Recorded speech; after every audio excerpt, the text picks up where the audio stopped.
Hello বন্ধুরা, দেখো ছেলে আমার সকাল সকাল উঠে পড়েছে। আর সে দেখুন এদিকে টিভি দেখছে শুয়ে শুয়ে।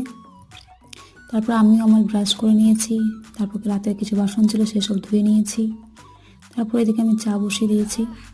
এখানে গরম জল করতে দিয়েছি গ্যাসে। তারপর এখানে আদা দিয়ে দিয়েছি। আদা দিয়ে দেওয়ার পরে চায়ের পাতা দিয়ে দেবো। চায়ের পাতা দিয়ে দেওয়ার পরে তারপরে চিনি দেবো।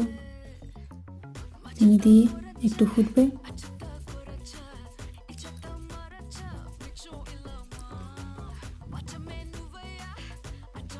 দেখো এদিকে চা হয়ে গেছে। তারপর আমি আমার শাশুড়িকে দিলাম চায়ের সাথে বিস্কুট। তারপরে দেখে আমি নিজেও খেয়ে নিচ্ছি। তারপরে দুটো রুম ঝাড়ু দেওয়া ছিল, সেই দুটো রুম এবার আমি ঝাড়ু দিয়ে দেব। তাহলে আমার আজ সকালের কাজ কমপ্লিট। এভাবেই আমার সকালটা কাটলো।